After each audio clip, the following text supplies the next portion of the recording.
मध्य मङ्सिर बाली नाली उकेर्ने नलपराल थन्क्याउने बेला वर्षा ऋतुमा छरिएको मानुमुठीको प्रतिफल मनमुरीमा सोहोर्ने समय। मौसम भने उग्रेकै होइन, आकाशले घुम्टो छोडेकै छैन। बादलको कालीमाबाट आकाश आच्छादित भएको हो। अनुहारको उज्यालो भने धरतीको गायब भएको छ। रिसाएका हुन् कि सुर्ताएका हुन्, दिनहरू खुसी देखिएकै छैनन्। यो महिनाभर धरती हाँसेकै छैन। हप्तौँदेखि सूर्यकिरणको न्यानो स्पर्शबाट पृथ्वी वञ्चित भएको छ। त्यसैले पो धरती माताले मुस्कुराउन बिर्सेकी हुन् कि? निरन्तरको धामल धुमरले धित मर्ने गरी घामको राप लिने अवसरबाट मानिसहरू वञ्चित भएका छन्।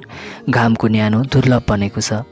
औलतिरको बालीनाली उतै भित्र्याउने गरी बेनी झर्ने पर्वत दरबारको चलन हो। ग्रह नक्षत्रको गति पनि अचम्मको हुन्छ। कहिले राहु वक्र भइदिन्छ, कहिले शुक्र अन्ध। बाली भित्र्याउन विलम्ब भइसक्यो। ज्योतिषीले पाइतो सार्ने दिन निकाल्न सकेकै छैनन्। कहिले राजा ढोलठाना, कहिले राजा बेनी। पर्वतको सेरोफेरोमा यो लोककथन प्रचलित छ। राजमुकाम तलमाथि सार्ने महाराजधिराज राजा मम्मल्लले सुरु गरेको चलनले निरन्तरता पाएकै छ। अब त यो अविच्छिन्न परम्परा नै बनिसक्यो। एकै आसनबाट हिमालदेखि बेसीसम्मको प्राकृतिक छटा अवलोकन गर्न सकिने ढोलठाना रस्ती बस्तीका लागि चौपट्टे रमणीय ठाउँ हो भनेर के गर्नु। हिउँदका दिनहरू अत्यास लाग्दा हुन्छन्। ओसिला दिनहरूले मानिसलाई चिमोड्छन्, चित्थोर्छन्, निचोड्छन्, ठिङ्गुराउँछन्। मानिसले खुलेर चलखेल गर्नै सक्दैन। ठिहीले आङ फुकाएर काम गर्नै दिँदैन। बिहानदेखि बेलुकासम्म एकनासले चल्ने हिमाली सिरटोले सेकेको सेकै गरिदिन्छ। उत्तर पूर्वी दिशाभर लाम लागेर उभिएका हिमचुचुराहरूतिर फर्किएर उभिएको यो डाँडो हिमाल जस्तै चिसो छ। हरेक वर्ष जाडो यामभर बेनीको न्यानोमा रमाउने बानी लागेका दरबारीहरू यतिखेर बसाइँ सर्ने दिन पर्खेर बसेका छन्। मङ्सिरको तेस्रो साताको आखिरी दिन ज्योतिषीको रोजाइमा परेको छ। खास गरेर दरबारिया ज्योतिषी पौडेल वंशी जलाहारी भनेर लोकपरिचित चामुपाध्यायको आज्ञा बिना दरबारले हलचल समेत गर्दैन। यात्रा होस् या शुभ कार्य सुरु गर्ने आँट गर्नै सक्दैन। गर्ने चलन नै छैन। 2 सातापछि बल्ल दिन खुल्ने लक्षण छ। बिहानैदेखि हिमाल खुलेर हाँसिरहेको छ। ढोलठानाबाट एकै नजरमा दृष्टिगोचर हुने 12-14वटा हिमचुचुराहरूमा कहीँ कतै बादलको सानो टुक्रो समेत देखिएको छैन। आकाश निष्कलङ्क देखेर हिमाल पनि फुरुङ्ग परेको छ। 32 दन्त देखाएर मुस्कुराइरहेको छ। युद्ध मैदानमा उत्रिएको योद्धाले चाहिँ बिहानैदेखि छाती खोलेर उभिएको छ। नृत्यकर्म निवृत्तिपछि महाराज घनश्याम दरबारको पूर्वी पटाङ्गिनीमा उत्तराभिमुख भएर टोलाइरहेका छन्। महिनाभरको पट्यार लाग्दो प्रतीक्षापछिको दुर्लभ र मनमोहक प्राकृतिक सौन्दर्य निहार्नमा निमग्न छन् सायद। बिहानैदेखि निर्वस्त्र भएर आँखा अगाडि उभिएका हिमचुलीहरूले नयाँ नौली दुलहीको चन्द्रवदनले चाहिँ महाराजलाई आकर्षित गरिरहेको हो कि जस्तो अनुमान हुन्छ। निर्निमेष उनका आँखाहरू हिमचुलीमा गडेका गडै छन्। महाराजका नयनहरू हिमाली सौन्दर्यको चुम्बकीय मोहनीतिर तानिएका छन्। दृष्टि मात्र होइन, मन पनि लपक्कै हिमालसँग टाँसिएको छ। पटाङ्गिनीमा महाराजको सवारी हुँदा हिमश्रृङ्खला शुद्ध दुधले नुहाएको स्फटिकको देवमूर्ति जस्तै देखिन्थ्यो। जन्मदै कलङ्क जस्तो बनेर टाँसिएका काला बिहारबाट भर्खरै मुक्ति पाएको कपासको थुप्रो जस्तो लाग्दथ्यो। जन्ती झैँ लहरे बसेका श्वेतम्बरधारी जैन तीर्थाङ्करहरूको लामको झल्को दिन थियो। बत्तेर खान धोती पाटा कसेर लामबद्ध ब्रह्माण्ड देवताहरूको लस्कर जस्तो देखिएको छ। एकैछिनपछि भने सूर्यको प्रथम स्पर्शबाट लजाएको हिमाल लालिमायुक्त देखिनेछ। स्वर्णबदनी बालामा रूपान्तरित हुनेछ। घाम छिप्पिँदै जाँदा काँच चाहिँ टल्कँदै जानेछ। सायद प्रकृतिको त्यही द्रुत रूपान्तरणको मनोरम दृश्य निहार्न पाइने स्वर्णिम पलहरूको प्रतीक्षा गर्दैछन् महाराज। हेर्दा हेर्दै पूर्वमा रश्मि तरङ्गहरू लहराउन थाले। सिङ्गो हिमश्रृङ्खला स्वर्णमय देखिन थाल्यो। हिमालसँग कुम जोडेर उभिए जस्ता देखिने लेकाली चुचुराहरू अन्धकारमा हराउन थाले। आच्छन्न कालीमा वास्तविक भने होइन, दृष्टिभ्रम पनि होइन। तेजिलो हिमश्रृङ्खलाबाट दृष्टि ज्योति खिचिनाले अरू कुरा देखिने आँखाको शक्ति क्षीण भएको मात्र हो। सूर्यको प्रतीक्षाया हिमालको टुप्पोबाट तल सर्दै जाँदा जङ्गलको हरियाली पनि हराउँदै गएर विलुप्त भयो। तरेली परेका पहाडका लहरहरू कालो छायामा रूपान्तरित भए। दिउँसै रात परेको आभास हुन थाल्यो। अलिकति घाम नचिप्पिँदासम्म त्यस्तै हुन्छ। सूर्यका किरणहरूले हिमालबाट तल सर्दै आएर प्रेमपूर्वक सुमसुम्याउन थालेपछि बल्ल प्राकृतिक हरियाली बिउजन्छ। तल आँगनमा सामल तुमलको भारी तारी मिलाउने कामदारहरूको हल्लीखल्लीले महाराजको ध्यान विकेन्द्रित हुन्छ। आसनीबाट उठेर कटपराउ छेउ उभिन्छन् र तरतिर निहार्छन्। भरियाहरूले हात सँगसँगै मुख पनि चलाइरहेका छन्। प्रकृतिसँग खेलबाड गर्दै हुर्केका मानिसहरूको स्वभाव फरासिलो हुन्छ। मानिसहरू वाचल हुन्छन्, उन्मुख हाँसो हाँस्छन्। ओल्लो पल्लो डाँडाको छुचुरोमा उभिएर जुहारी खेल्ने अभ्यासले आवश्यकताभन्दा ठुलो स्वरमा बोल्ने बानी परिसकेका हुन्छन्। त्यसैले दरबारी अदब बिर्सेर भरियाहरू मच्ची मच्ची गफिँदै थिए, ठट्टा मारेर हाँसिरहेका थिए, बेअदब खितखिताइरहेका थिए। आकाश खुल्दा सेरेटो चल्छ। सामान्यतः बादल बिचरो हावाको इसारामा आकाशमा विचरण गर्ने हो। आकाशमा बयली खेल्ने त हावा हो। बादल त लतारिएको मात्र न हो। तर बादलले हावाको गति अवरुद्ध गरिदिँदो रहेछ कि कुन्नी? बादल मुक्त आकाशमा आज हावा उन्मुक्त भएर विचरण गर्दैछ। मानिसका बलिष्ठ शरीरहरूभित्रका अन्तडीहरूमा समेत तीखो सियो भनेर घोपिएको छ। महाराजका रसिला ओठहरूमा चिसो सिरेटोको प्रभाव स्पष्ट देखिन थालेको छ। ओष्ठ कमलहरूमा नजानिदो गरी नीलिमाको हल्का छाया देखिन्छ। महाराजका आँखाहरू हिमालतिर भए पनि मनको यात्रा भने अन्तै बरालिँदै थियो कि? नत्र भने ठेरी आउने चिसोको परवाह नगरी त्यति लामो समयसम्म खुल्ला ठाउँमा उभिनु सम्भव थिएन, कारण पनि थिएन। अकस्मात महारानी गुलबदन पटाङ्गिनीमै टुप्लुकिन्। मानिसहरूको दोहोरो पातचापले महाराजको ध्यान भङ्ग भयो। महाराजलाई बल्ल चिसोको अनुभूति भयो। अवचेतन अवस्थामै दुवै हत्केलाले आफ्ना गालाहरू सुमसुम्याउन थाले। गालाहरू चिसिएका हुन् कि हत्केला, ठम्याउनै गाह्रो भयो। स्पर्श शून्यताको अनुभव भयो।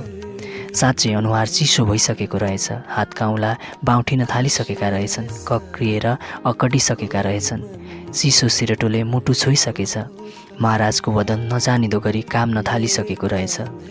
पाउभरको मुटुले आफूसँगै स्थूल शरीरलाई समेत हल्लाउने ताकत राख्दछ। मानव शरीरको निर्माण प्रवृत्ति पनि विचित्रको छ। मुस्ताङ दरबारबाट उपहार स्वरूप हिजो मात्र आइपुगेको भुवादार निखर सेतो धुसा महारानीले महाराजको काँधमा उडाइदिन्। महारानीलाई पछ्याउँदै आएकी मङ्गलीले आसनी नेरको सानो टेबुलमा चाँदीको कस्ती राखेर अदबसँग बाहिरी। राजा रानीको एकान्त वार्तालाप हुने ठाउँमा सुसारेहरू बसिदिने चलन थिएन। यस्तो दृष्टता बेअदब मानिन्थ्यो। महारानी गुलबदनसँग लङचुङ दरबारबाट दाइजोमा आएकी सुसारे थिए मङ्गली। दरबारी आदब कायदाको विषय विज्ञ भन्दा हुने परिपक्व मङ्गलीले मर्यादा भङ्ग गर्ने प्रश्न उठ्दैनथ्यो। कस्ती छोपिएको हिमाल जस्तै सेतो रेशमी रुमाल महारानीले हटाइन्। बादल हटेपछि पूर्णचन्द्रको दर्शन भए जस्तै चाँदीको कस्तीमाथि राखिएका दुईवटा सुनौला कचौराहरू देखिए। नयाँ दुलहीको घुम्टो दुलहाले प्रेमपूर्वक हटाए जस्तै महारानीले जतनसँग कचौराहरूको ढकनीहरू खोलिन्। कचौरामा भरिएको पेय पदार्थले ओदानमाथिको कुँडेमा उम्लिँदै गरेको दुधले चाहिँ मनतातो बाफ छोडिरहेको थियो। ढकनीबाट स्वतन्त्र हुन साथ कचौराबाट निस्केको बाफको मुल्कुले महारानीका कोमल गालाहरू स्पर्श गर्ने अवसर खेर फालेन। तातो बाफको उष्म स्पर्शले महारानीलाई एउटा छुट्टै आनन्दको अनुभूति गरायो। महारानीका सुकुमार हतेलीहरूले एउटा कचौरा अदबसाथ महाराजका हजुरमा टक्र्याए। महाराजबाट कचौरा ग्रहण भए पनि चुस्की लिने हतार भने प्रदर्शन भएन।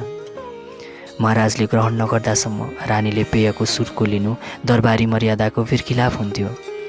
आफ्ना सुकुमार रक्तिम हतेलीहरूमा अर्को सुनौला कचौरा राखेर महारानीले मुख खोलिन्। एका बिहानीदेखि हिमालको चिसो सेरटो खान क्यान मन लागेको होला महाराजकन कुन्नी? धेरै दिनपछि आकाश खुल्याएको हुनाले हिमालको मनोरम दृश्य निहार्ने इच्छा जाग्याको हो भन्या न्यानो राडी ल्याउन अराइसेका भए हुने। सुसारेहरूमा ज्ञान पनि हुँदैन, मर्म पनि बुझ्दैनन्, दकस पनि मान्छन्। म पूजा कोठामै व्यस्त थिएँ।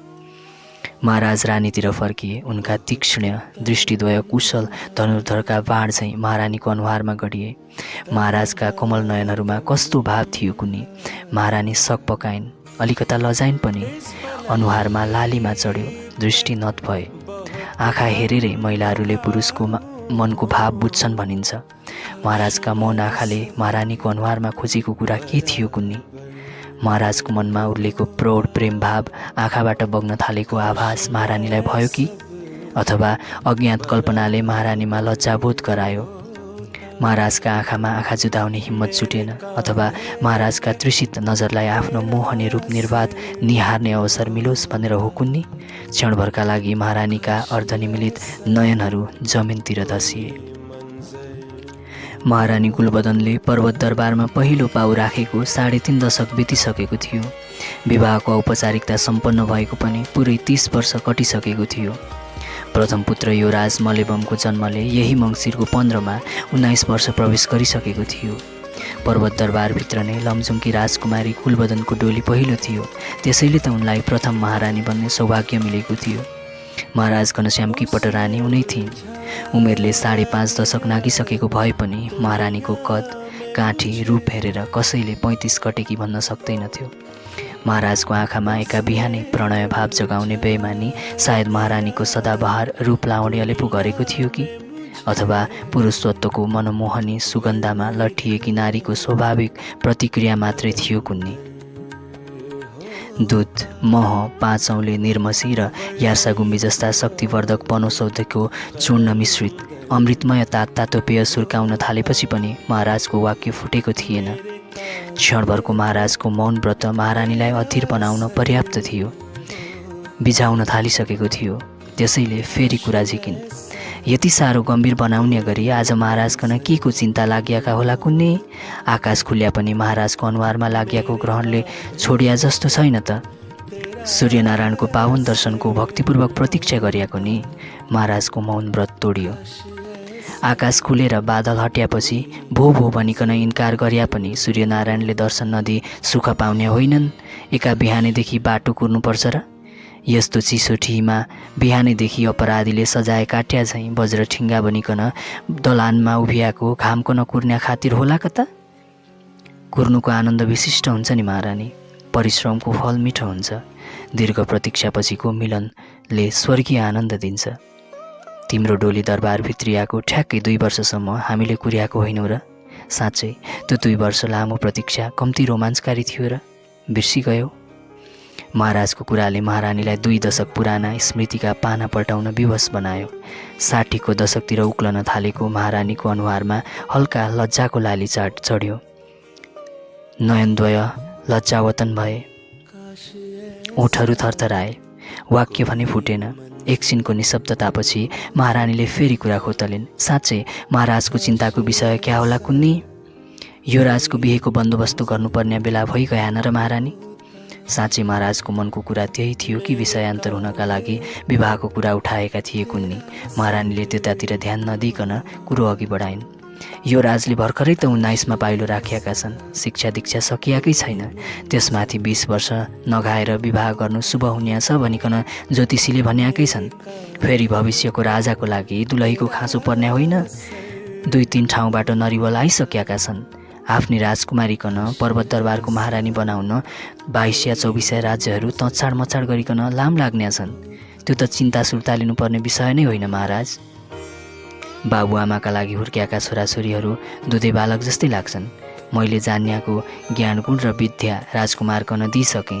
थप अध्ययन गराउन बनारसतिर पठाउनु पर्ला भनिकन कुलगुरु रामेश्वर पन्तले अस्ति सुमन्त हस्ते सन्देश पठाउनु भएको थियो। यो राजको पढाइ लेखाइ अब पुग्यो। थोरै तिनो युद्ध कलाको ज्ञान लिन बाँकी होला। हाम्रा यो राजको हातमा अब ढुक्कसँग राजगद्दीको बागडोर सुम्पन हिचकिचाउनु पर्ने छैन। बरु वरिपरिका राज्यहरूबाट थेक्नै मुस्किल हुने गरी नरिवल आउन थालिएपछि पो चिन्ता लागिएको हो। कुचोले गर्ने काम बतासले गरिदिएपछि पनि के को चिन्ता? ठिक्कको वर्षाले खेती सप्रन्छ। वर्षा बढी भएपछि त खेतै लतार्छ। प्रस्ताव आए जति सबैको डोली स्वीकार्दा यो राज कृष्ण कन्हैया जस्तो हुने। नरिवल अस्वीकार गर्दा छिमेकीहरू रिसाउने हुन् कि भन्ने डर। जुम्ला, गलकोटी र मुस्ताङ्गी दरबार बाहेक अन्य अनेक राज्यहरूबाट डोलीको प्रस्ताव आउने सम्भावना थियो। जुम्ला अलिकता रिसाएको थियो। मुस्ताङसँग सोली डोली चलाउने परम्परा थिएन। गलकोट बम मल्लवंश आफ्नै सहोदार भाइ खलक भएकोले सोली डोली चल्ने कुरा भएन। महाराजको कुराको गहिराईमा छिर्ने कोसिसमा महारानीले मनमा नै अम्ला भाँच्न थालिन्। पाल्पा दरबारले पनि नरिवल पठाउने तयारी गर्दैछ भन्ने सुनिएको छ। खाँचीबाट आइसक्यो। देवपुरबाट पनि आइसकेको छ। कास्की दरबारमा भने विवाह योग्य उमेरका राजकुमारीहरू छैनन् रे। तनहुँ दरबारबाट पनि आउने होला। अघिल्लो तिहारमा माइती जाँदा दाजे महाराजले पनि भानिस बुझ्ने इच्छा प्रकट गरिएका थिए। अर्घा मुसिकोट पुरानै कुटुम्ब हुन्। जति ढिलो भयो उति डोलीको ताती लाग्ने परिस्थितिले महारानीलाई पनि चिन्तित बनायो। अरू राजकुमारहरूको विवाह गर्ने उमेर भएको थिएन। मलेबमकै समवयका एकजना राजकुमार जुम्लामा हुर्कँदै थिए। डोलीको चाप व्यवस्थापन गर्न उनलाई पनि पर्वत झिकाउनु उपयुक्त हुन्छ जस्तो महारानीलाई लाग्यो। जुम्लाबाट माहिला राजकुमारकन झिकाउने हो कि बरु दुवै भाइको एकैचोटि विवाह गरिदिनु पर्ला। महाराजले हुन्छ भन्ने अर्थमा स्वीकृति सूचक टाउको हल्लाए। आज महारानी गफिने मुडमा थिइन् सायद। महाराजले कुरोको बिट मार्न खोजे पनि महारानीले थप कोट्याइन्। र यी भारदारहरूको विवाहका लागि दुलही खोज्न्या माग्न्या भगाउन्या चलन छ। पुराण कथाहरूमा पनि राजदुलारीहरूको स्वयंवर गर्ने चलन रहेको देखिन्छ। राजकुमारीकन मनपर्दो वर रोज्न सजिलो होस् भनिकन स्वयंवरमा टाढा टाढाका राज्यहरूसम्म निम्त्या गर्ने परम्परा बसालिएको देखिन्छ। रामले शिवको धनुष तोडिकन सीता प्राप्त गरिएकाले, अर्जुनले पानी छायामा हेरी आकाशमा घुमिरहेको चक्रभित्रको सुनौलो माछाकन बाण हानिया र द्रौपदीको पानी ग्रहण गर्ने अवसर जुटाएकाले, कृष्ण भगवानले विवाहकै दिन रुक्मिणीकन भगाएका हुन् रे। यी 22 या 24 राज्यहरूमा भने दुलाहा पक्षकन खबर नगरिकनै आफू खुसी नरिवल पठाउने चलन किन चलाएका हुन् कुन्नी? दुलाहा पक्षको आफ्नो रोजाइ होला, सम्बन्ध राख्नुपर्ने मर्म होला, गयघत हेर्नुपर्ने होला, रोजन्या छाटन्या मन होला। बिना सोधपुछ नरिवल पठाइदिया भइहाल्यो। कसकन हुन्छ भन्नु, कसकन हुन्न भन्नु। हुन्छ भन्दा दरबार भरिन्या, हुन्न भन्दा चित्त दुखाउलान्, दगा धरलान्, इखलेलान् भन्ने पीर। महारानीले मनकै कुरा गरे पनि महाराज भने यो विषयलाई थप तन्काउने मुडमा थिएनन्। त्यसैले वार्तालापको बिट मार्ने मनसायले कुराको लय अन्यत्रतिर मोडे। हाम्रा रैती गोठालाहरूको गलकोटे र रुकुमेलीसँग चरिचरणको विषयमा पर्न गएको खटपट मिलाउने जिम्मेवारी दिई सुमन्तकन ढोरतिर पठाएको छु। ऊ फर्की आएपछि डोली दिन्या चलन क्यान कसरी कहिलेदेखि चल्याएको हो भन्ने कुराको नालीबेली उसैबाट जानकारी लिउँला। सुमन्त भन्याको उही बानिया ठिटो होइन? भर्खरैको तन्नेरी देखिन्छ त। इतिहास पुराण र ज्ञानगुणको जानकार हो र? ओठ निचोर्दा दुध आउने उमेरको केटासँग पनि ज्ञानगुणको कुरा के सुन्नु? महारानीले अविश्वास प्रकट गरिन्। महारानी, सुमन्त उमेरको कच्चा भए पनि ज्ञानगुण शिक्षा दीक्षा इतिहास पुराणमा पोख्त छ। मान्छे खानदानिया हो। जेठा बुढा रतन बानियाको वंशज। पर्वत राज्य विस्तारमा बानिया वंशको ठुलो योगदान छ। सुमन्तले सोही गौरवशाली वंशबाट असल संस्कार र ज्ञान पाएको छ। इतिहासको मात्र होइन, उसको शास्त्र ज्ञानले कुरुगुरु रामेश्वर पन्त, राज ज्योतिषी चामुपाध्याय, पण्डित शिरोमणि आनन्द रेग्मी र ज्ञान विशारद प्रेमनिधि पन्तहरूकन पनि चकित पार्छ। धर्म संस्कार रीति परम्पराको विषयमा पण्डितहरूबीच मतभेद भइगयो भन्ने समाधान दिन्या उही हो। महाराजका मुखारबिन्दुबाट सुमन्तको प्रशंसा सुनेर महारानीको अनुहारमा आश्चर्यको भाव स्पष्ट अङ्कित भएको देखियो। सुमन्तसँग भेट्ने र इतिहास पुराणका कथाहरू सुन्ने उत्कण्ठा जाग्यो। झ्याइ झ्याइ नौमती बाजा घन्काएर डोली चढी दरबारभित्र नै आफ्नो मनको धोको पुरा नहुनुको कारणको नालीबेली सुन्ने जान्ने रहर जाग्यो। तर सुमन्तको आगमनसम्म धैर्य गर्नुको विकल्प थिएन। बुधबार, पर्वतको दरबार बस्ने दिन। हरेक विषयमा छलफल गरेर निर्णयमा पुग्नका लागि बोलाइने भाइ भारदारहरूको भेलालाई दरबार बस्ने भनिन्थ्यो। आकस्मिक समस्या आइलागेको विशेष परिस्थितिमा बाहेक सामान्य अवस्थामा महिनाको दोस्रो साताको बुधबार दरबार बस्ने पर्वत राज्यको पुरानै चलन थियो। दरबारमा राजकीय तथा सामाजिक समस्याहरू प्रस्तुत गरिन्थे। छलफल बहस हुन्थ्यो। सबै दरबारीहरूको राय सुझावको आधारमा अन्तिम निर्णय लिइन्थ्यो। विशेष महत्त्वका मुद्दा मामिलाहरू महाराजका हजुरमा प्रस्तुत गरिन्थे। दरबारमा विशेष परिस्थिति बाहेक अघिपछि महारानीको उपस्थिति अनिवार्य मानिँदैनथ्यो। महाराजको उपस्थिति हुन नसक्ने खण्ड खातिर परिआएमा युवराजबाट दरबारको नायकत्वको भूमिका निर्वाह हुन्थ्यो। युवराज नाबालिग रहेको अवस्थामा महारानीको उपस्थिति अनिवार्य मानिन्थ्यो। कचहरीमा प्रस्तुत विषयमा सबै भारदार र आमन्त्रित भद्र भलात्मीहरूले खुलेर बहस गर्थे, राय दिन्थे। सर्वसम्मत होस् वा सभाको राय बाँचिएको होस्, महत्त्वपूर्ण विषयको अन्तिम फैसला राजाबाट हुन्थ्यो। महाराजबाट आएको अन्तिम फैसलाको पक्ष विपक्षमा समेत राय प्रकट गर्न दरबार स्वतन्त्र थियो। त्यस दिनको सभामा काजीहरू, सरदारहरू, सेनानायकहरू, जेठा बुढा, दरबारिया पण्डित विद्वानहरू, लेखन्ते, खजान्ची समेतको उपस्थिति थियो। अध्ययनको सिलसिलामा बाहिर रहेका हुनाले युवराज उपस्थित थिएनन्। बेनी झर्ने तयारीको व्यस्तता रानीको अनुपस्थितिको कारण बनेको थियो। युवराजको शिक्षाको दायित्व निर्वाह गर्ने सिलसिलामै रहेकाले पण्डित रामेश्वर पन्त पनि अनुपस्थित थिए। कार्य विशेषले देश बाहिर रहेका जयसी आनन्द रेग्मीको उपस्थिति पनि थिएन। कुनै औपचारिक ओहदामा नरहेकी भए पनि सुमन्त बानियाको उपस्थिति सभामा अनिवार्य जस्तै मानिन्थ्यो। ढोरतिर भएकोले नियमित जस्तो मानिने उनको उपस्थितिको निरन्तरता पनि खण्डित भएको थियो। दरबार अगाडि ढङ्ग पुर्याएर ढुङ्गा छापिएको विशाल आँगन, आँगनको उत्तरी कुनामा दक्षिणाभिमुख हुने गरी निर्माण गरिएको चौतारो, चौतारोको पश्चिम कुनामा पूर्वाभिमुख हुने गरी सजाइएको राजआसन, चौतारीभर दरबारीहरूका लागि गलैँचा बिछ्याइएको छ। राज फैसलाको लागि गरिएको पर्वत दरबारको बन्दोबस्त यस्तै थियो।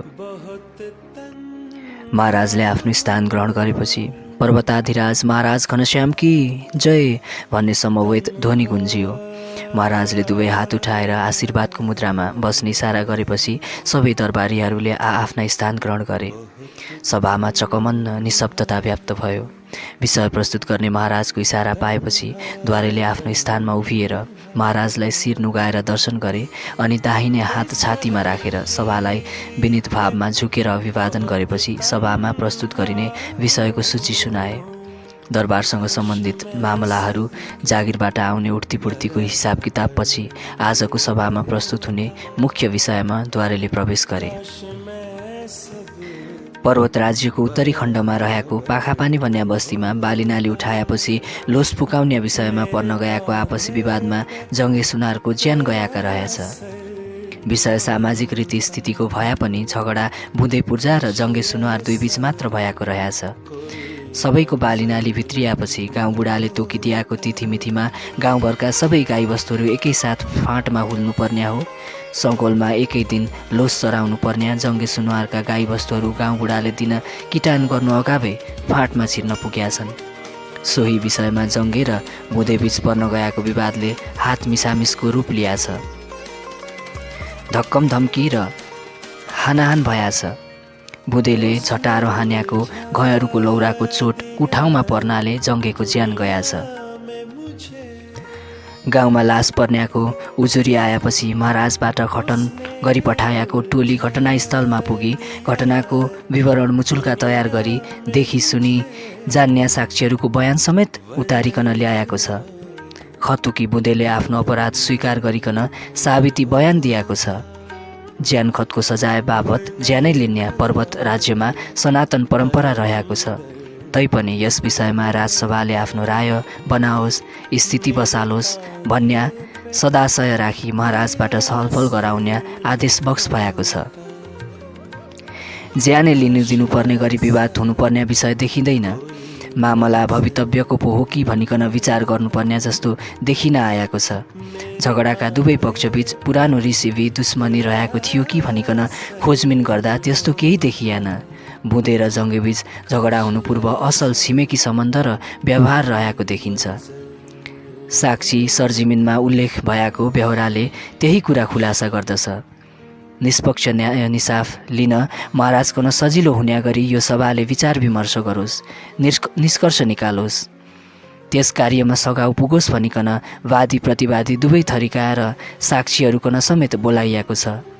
सभाको कारबाही प्रारम्भ गर्नुका लागि सर्वप्रथम जङ्गे सुनवारकी जोइकन आफ्नो राय महाराज समक्ष प्रस्तुत गर्ने अवसर दिनु उचित हुनेछ। उसकन बोलाउने आदेशका लागि महाराजका हजुरमा बिन्ती चढाउँछु। द्वारे ताराचन्द भण्डारीले राजाज्ञाका लागि महाराजतिर याचना दृष्टि फिराए। महाराजबाट उपस्थित गराउने इसारामै अनुमति मिल्यो। गौमती सुनवारलाई दरबार सामु बोलाइयो। गद्दी चौतारोभन्दा तलै दरबारको आँगनमा उभिएर उसले रुँदै बिन्ती गरी, मेरा सर्वस्व लुटी गयो महाराज। तीनटा ससाना भण्ट्याङ बुन्टुङ छन्। घरगोठ खेतीबाली र आरन थाम्ने एक्लो मर्द नरहेपछि 4 जनाको ज्यान कसरी पाल्ने हो? मेरै आँखा सामुन्या बुधेले मेरा खसमको ज्यान लिएको हो। गाईबस्तुको नाउँमा एउटा गाई र दुईटा पाडी हुन्। जानी जानी लोसमा हुल्याएको होइन। गोठ भकारो सफा गर्ने काममा सजिलो होला भनिकन दाम्लो फुकाइदिएको कुन सडको फाँटामा पुगी भ्याया छन्। देख्ना साथ खेदाएर धपाउन गएको मेरा खसमको ज्यान बुधेले लिएको हो। मेरा ताकतले भेट्न्या भइदिया उतनिखेरै म आफैले ज्यानको बदला ज्यानै लिसाखुम गर्ने थिएँ। परियाको बेहोर्दी हुँ। कमाउन्या खुवाउन्या मानिसको ज्यान नरहेपछि मेरा लालाबालाको चिलबिल हुन्या भो। सहारा र न्यायका लागि आशा गर्ने दरबारसँग हो। न्यायका लागि भइभल आदमी समक्ष पुकारा गर्ने हो। लोग्ने मार्न्याले मकन पनि नछोड्ला। चिचिला लालाबाला नै नभन्ला। मान्छेको ज्यान गइगयो भन्या भन्दा काल पल्केला कि भन्या डर ठुलो हुन गयो महाराज। जस्ताकन त्यस्तै सजाय भएको देख्न पाया न्याय पाया जस्तो लाग्ने थियो। मेरा लोग्नेको हत्या गर्नाको उसै गरी लास पर्याको देख्न पाऊँ। बलेसी धारा आँसु चुहाउँदै गरेकी गौमती थचक्क भुइँमा बसी लडीबुडी खेलेर आलप बिलाप गर्न थाली। देखि जान्ने साक्षीलाई बकाइयो। सुनि जान्ने साक्षीको बयान पनि लियो। त्यसपछि खतुकीलाई आफ्नो कुरो राख्ने अवसर दियो। ज्यान सजाएको कल्पनाले गरुडको छाया परेको सर्प जस्तो भएर उइलाएको बुँदे पूर्जा मुस्किलसँग उठ्यो। थरथर काप्दै मुन्टो निहुर्याएर उभियो। धेरै बेरसम्म बोली नै फुटेन। फेरि फर्केर घर जान पाइने हो कि होइन, जहान छोराछोरी आफन्तको मुख देख्न पाइन्छ कि पाइन्न भन्ने चिन्ताले सुर्तायो। तैपनि सागरमा डुबेकालाई तृणको सहारा भने जस्तो माफी पाउने विश्वास नभए पनि झिनो आशा राखेर फिरात गर्यो। खोइ मेरा के राय हुनु र? होइन छैन भनिकन इन्कार गर्ने ठाउँ छैन। छरछिमेकीले देख्याकै छन्। दुनियाँले सुनिसक्याकै छ। मैले चोट छोड्याकै हो। जङ्गेको ज्यान गयाकै हो। ज्यान खतको दोषी मै हुँ। मर्नै पर्या भए पनि सत्य तथ्य समाजका सामुन्या राखेर साखुम गरौँ भनिकन बोल्न्या हो। जाडोको याम बिहानै एक डबका छ्याङ तन्काइवरी खेततिर गएको थियौँ। जङ्गेका गाईबस्तुहरू सलहजै लोस नफुकाइसक्याको फाँटमा सल्याम्मै छापिएको देख्यापछि रिसमा मैले आँखा देखेन। मुख छोडाछोड भइगयो। बाहाँ जोडिकन भिडियाका भए जङ्गेले मकन पाहा झैँ पछार्दो हो। रिस पनि उठ्याएको थियो। जोरी आफूभन्दा बलियो भएका हुनाले डर पनि थियो। त्यसैले हातमा भएको घयरूको लट्ठीले झटारो हान्याको हो। अप्ठ्यारोमा लाग्न गएछ। भुतुक्कै भइगयो। ज्यानै लिनिया मनुष्यबाट मेरा हुँदै होइन। भवितव्यले जङ्गेको ज्यान गएको हो। होइन छैन भनिकन भाग्ने ठाउँ रहेन। चलन चल्तीको सजाय भोग्नै पर्यो। भद्र बलादमीको दया, महाराजको निगाह। बुधे चुप लाग्यो। राजसभालाई मुद्दाको टुङ्गो लगाउने आज्ञा महाराजबाट भयो। दुईजना तीनजना समूहमा बसेर छलफल बहस गर्न थाले। महाराज आफ्नो आसनीबाट उठेर महलभित्र छिरे। महाराजको अनुपस्थितिमा सभाले खुलेर बहस गर्ने अनुकूल वातावरण बन्यो। ज्यानको बदला ज्यानै लिने कि भवितव्य मानेर ज्यान सजाएको विकल्प दिने भन्ने विषयमा सभामा मतैक्य हुन सकेन। भारदार सभासदहरूको बहुसङ्ख्या ज्यान सजाय नै दिनुपर्छ भन्ने पक्षमा उभियो। अलिक बेरपछि महाराजको सभाकक्षमा प्रवेश भयो। राजाको स्वागतमा सबै सभासदहरू उभिए। महाराज शान्त मुद्रामा उच्च राजासनमा विराजमान भए। गद्दी ग्रहण भएपछि के निष्कर्ष निस्क्यो भन्ने आशयले महाराजको नजर द्वारेमाथि पर्यो। विषय जाहेर गर्ने मौन आदेश बुझेर द्वारेले संक्षेपमा सभाको राय सुनाए। ज्यानै लिने मनसायले घटना भएको होइन भनिकन बुधेले जाहेर गरिएको छ। तापनि आफूले हान्याको झटारोको परिणाम जस्तो पनि हुन सक्ने कुराको जानकारी उस्कन थिएन भन्न मिल्ने देखिँदैन। नाबालक केटाकेटी होइन। 5-5 जना छोराछोरीको बाबु भइसकेको पाका मानिसले सम्भावित दुष्परिणामको अनुमान गर्न सक्यान भन्न नसकिन्या भएकाले परिणाम जे होला होला सहुला खपुला भन्ने मनसायले जानी बुझिकनै जङ्गेमाथि प्राणान्त प्रहार गराएको हो भन्ने निष्कर्षमा आजको दरबार पुग्याकोले हुनाले बुधे ज्यान सजाय भागी ठहर छ।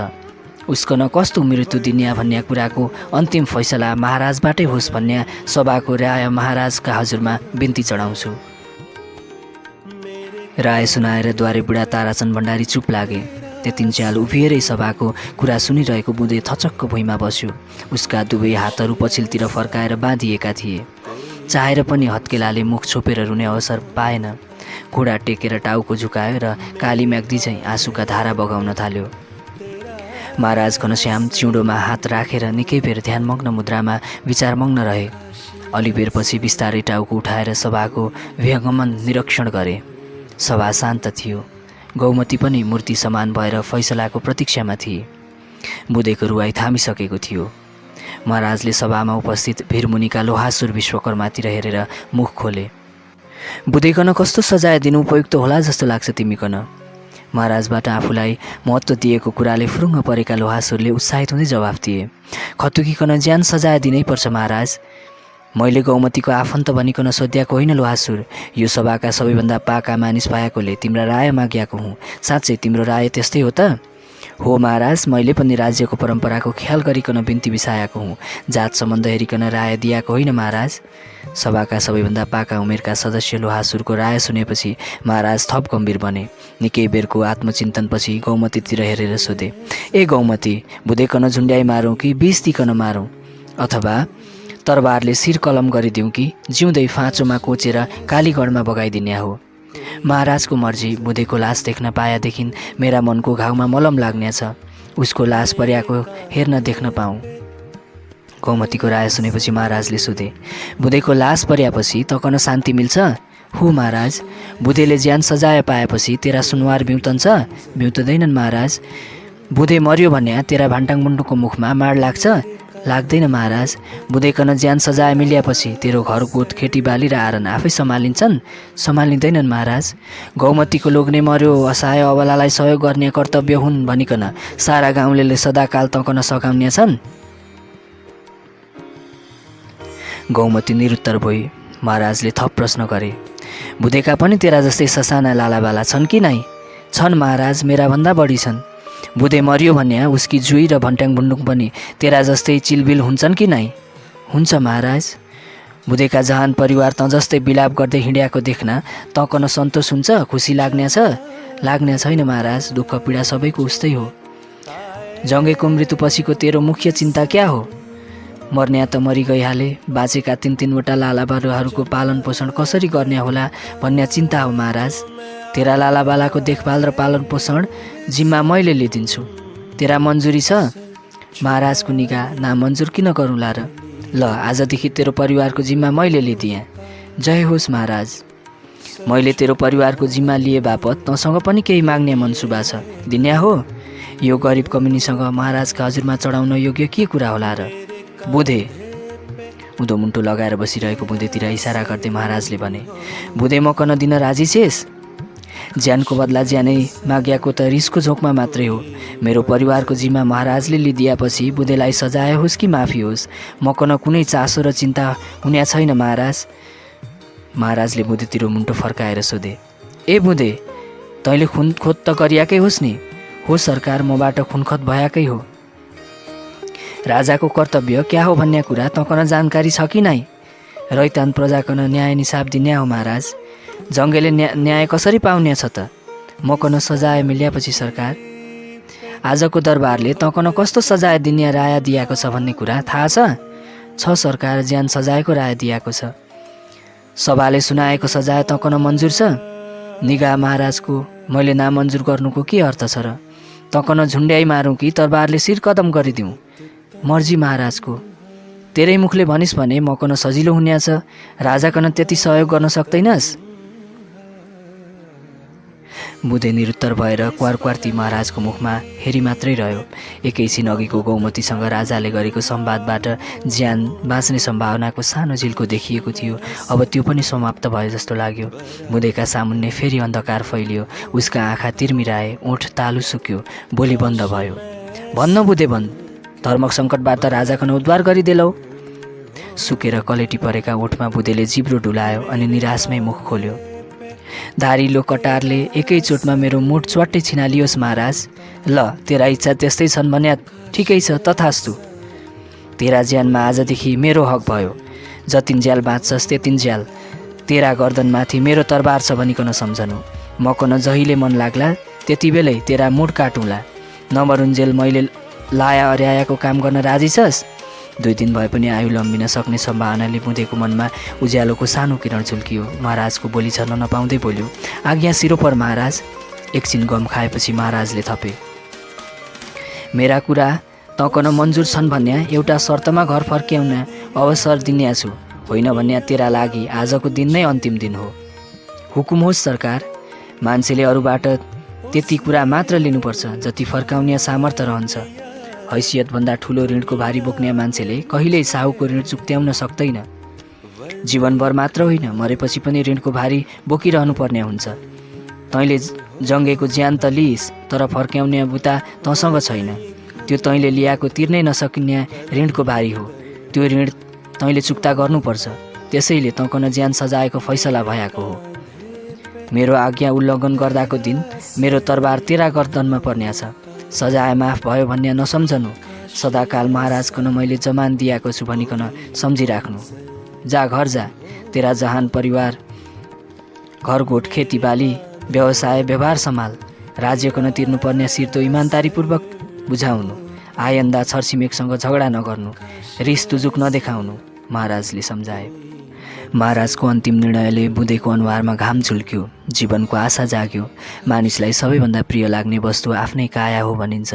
शरीर रहने भएपछि अरू सारा कुरा बिर्सन्छ। आफूले गरेको अपराध बुँदेले बिर्स्यो। आफ्नो ज्यान राजाबाट बकस पाएपछिको कल्पनाले फुरुङ्ग पर्यो। बुँदेको मनोभावमा आएको परिवर्तन देखेर राजालाई पनि खुसी लाग्यो। मृत्युको मुखमा पुगिसकेको मानिसको ज्यान बचाउने पुण्य गरे जस्तै अनुभूति भयो। 1000 ज्यान लिनुभन्दा एउटा ज्यान जोगाउनुमा कयौँ गुणा आनन्द प्राप्त हुन्छ। उज्यालिएको बुँदेको अनुहारमा आँखा गाडेर महाराजले थपे, हेर बुँदे, अब उपरान्त जीवनभर तैँले आफ्नो काम मात्र गरेर सुख पाउँदैनस्। तेरा ज्यान बकस बापत मेरो काम पनि तैँले गरिदिनु पर्नेछ। गर्छु महाराज, हुकुम होस्। मैले गौमतीको लालाबालाको पालन पोषणको जिम्मा लिएको छु। अब त्यो काम मैले तँकन सुम्पन्छु। आफ्ना जहान परिवार, छोराछोरी सहित गौमतीको छोराछोरी, घरगोठ पनि तैँले हेरिदिनु पर्नेछ। जङ्गेका छोराछोरीले आफ्नो ज्यान पाल्न सक्ने नहुँदासम्म उसको परिवारको जिम्मा तेरो, खेतीपातीको जिम्मा पनि तेरो, गाईबस्तुको जिम्मा पनि तेरो, सालभरको नुन तेलको बन्दोबस्त गरिदिने जिम्मा पनि तेरो। आजदेखि जङ्गेको परिवारकन आफ्नै सम्झेर हेरविचार गर्नु, देखभाल गर्नु। आफ्नो घरभन्दा पहिले जङ्गेको परिवारको चिन्ता गर्नु। उसको परिवारको चित्त दुखाएको दिन तेरो टाउको छिनिन्या छ भन्ने कुरा हेक्का राख्नु। हवस् महाराज। आयन्दा रिसको झोकमा आँखा चिम्लिने बानी छोडिदिनु। तेरा हातबाट अर्को यस्तै घटना दोहोरियो भनेदेखि तँकन दोब्बर सजाय दिने ताकत मसँग छैन, किनकि मेरो तरबारले तेरो भयाको त्यो एउटा ज्यान लिने फैसला गरिसकेको छ। दोस्रो ज्यान खत बापतको सजाय कसको नदिने। स्वीकृति सूचक टाउको हल्लाएर बुँदे उभिरह्यो। महाराजले गौमतीतिर नजर फिराए। गौमती रुनु न हाँस्नुको अन्योलमा परेकी थिए। लोग्ने मरे पनि केटाकेटी, घर परिवार, खेतीबाली र गाईबस्तुको हेरविचार गरिदिने मानिस मिलेको ढाँटसेकातिर थियो। अर्कोतिर आफ्नो लोग्नेको ज्यान माफतमा लिने हत्यारो बुँदेलाई ज्यान सजायबाट मुक्ति मिलेको थियो। बुँदेले जीवनदान पाएको कुराले उसलाई दुःखी बनाउँथ्यो। अर्कोतिर बुँदेले ज्यान सजाय पाएको भए जीवनभर झन् ठुलो हन्डर खानु पर्थ्यो भन्ने कुराले सान्त्वना दिन्थ्यो। फैसला सुनेर विलख बन्धनमा परेकी गौमतीतिर हेरेर राजाले भने, हेर गौमती, बुँदेले मार्छु भनिकन तेरा खसममाथि चोट छोड्याएको होइन रहेछ। भवितव्यले उसको ज्यान गएको रहेछ। तैपनि तैँले मागे अनुसार बुँदैकन ज्यान सजाएको फैसला भएको छ। उसको गर्दनमाथि नाङ्गो तरबार झुन्ड्याइकन तेरा सेवामा खटाएको छु। बुँदेले हेरविचार गरेन, दुःख कष्ट दियो, चित्त कुँड्यायो भन्या मकन खबर गर्नु। त्यही दिन बुँदेको टाउको तेरा पुल्टामा राखिदिने छु। मैले तेरा परिवारको जिम्मा म लिन्छु भनिकन जवान दिएको छु। त्यही मेरो जिम्मेवारीमा बुँदेकन खटाएको छु भनिकन सम्झनु है त। हवस् महाराज, महाराजको जय होस्। महाराज घनश्यामले दरबारीहरूतिर प्रतिक्रियाको लागि हेरे। सभा निशब्द थियो। सन्तुष्टि असन्तुष्टिको मिश्रित भाव थियो। सबै भारदारहरूको अनुहारमा सन्तुष्टि देखिएन। महाराजको निर्णयसँग असहमत हुनेहरूको सङ्ख्या ठुलै थियो सायद। सभाको राय बुझ्नका लागि महाराजले सोधे, कसैको गुनासो वा असहमति छ कि? चित्त नबुझिएको कुरा केही छ भन्ने कहँदा हुन्छ। अरू कसैले मुख खोल्ने हिम्मत गरेनन्। राजाले जे गर्छन् ठिकै गर्छन्, किन व्यर्थमा विवाद गर्ने भन्ने भाव राख्नेहरू पनि अवश्य हुँदा हुन्। बडा काजी मकरध्वज मल्ल भने नमुली बस्नै सकेनन्। आफ्नो राय पोखे। महाराजको फैसलामा मत बजाउने हामी को हौँ र? राय बजाउनुको अर्थ पनि त हुनु पर्यो। महाराजबाट हुकुम भइसकेपछि कार्यान्वयन हुने भइगयो। तर यो निर्णयले समाजकन भड्याउने छ कि भनिकन चिन्ता गर्नुपर्छ।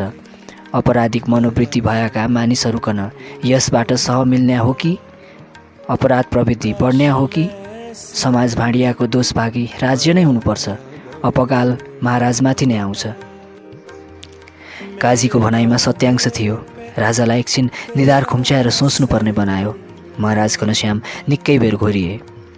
केही क्षणपछि सभाको मौनता तोड्दै महाराजले भने, ज्यानको बदला ज्यानै लिने परम्परा अभ्यासमा छ।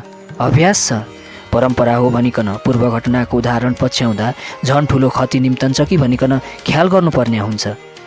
जङ्गेको ज्यान लियो भनिकन राज्यले बुधेको ज्यान लिने हो भन्या त्यो एउटा ज्यानको क्षति मात्र नहुन सक्छ। बुधेको मृत्युका कारणबाट दुईवटा परिवारका दर्जनभर सदस्यहरूको जीवन कष्टकर भयो वा जीवन दुष्कर भयो भन्या बुधेको ज्यान लिए बापत राज्यबाट दर्जनभर मानिसको ज्यान लिए बराबरको अपराध हुन जान्छ। जङ्गेको परिवार आफ्नै खुट्टामा उभिन सक्ने हैसियतका हुन्थ्यो भन्या बुधेको परिवारको हाल जेसुकै होस् भन्न सकिन्या थियो। बाबुले गरिएको अपराधको सजाय छोराछोरीले पनि भुक्तान गरून् भन्न सकिन्या थियो। यहाँ त बुँदे एकजनाको ज्यान बकस दिँदा अरू 1 दर्जन मान्छेको जीवन सम्हालिने अवस्था देखियो। त्यसैले विधि परम्पराभन्दा व्यावहारिक न्यायकन प्राथमिकता दिनु उपयुक्त लाग्न गएको हो। त्यस अर्थमा मेरो फैसला सभाको राय विपरीत आएको हो। महाराज चुप भए। जय होस् महाराज भन्ने तुलुम ध्वनि निस्कियो। दरबार उठ्नै लागेको बेलामा थलाहारी जैसी भनेर लोकपरिचित विद्वान पण्डित आनन्द रेग्मीले दरबार प्राङ्गणमा पदार्पण गरेर आफ्नो रिपोर्ट सुनाउने अनुमति राजामा जाहेर गरे। महाराजबाट पुनः आज्ञा भयो। पण्डित श्रेष्ठ आनन्द रेग्मीज्यूकन विशेष जिम्मेवारी दिई देश बाहिर पठाइएको थियो। उहाँ फर्केर आउनु भएको छ। उहाँको कुरा सुन्ने उत्सुकता हामी सबैमा छ। दिन ढलिसक्यो। यही हप्ता दरबार बेनी झर्ने साइत जुर्याएको छ। त्यसैले अझ अर्को हप्ताको बुधबार बेनीमा बस्ने दरबारमा पण्डितजीको कुरा सुनौला। आजका लागि उठौँ अब। सभा विसर्जन भयो। बाँधिएका बुँदेका हातहरू खोलिए। सबै भाइ भारदारहरू आफ्ना गन्तव्यतिर लागे।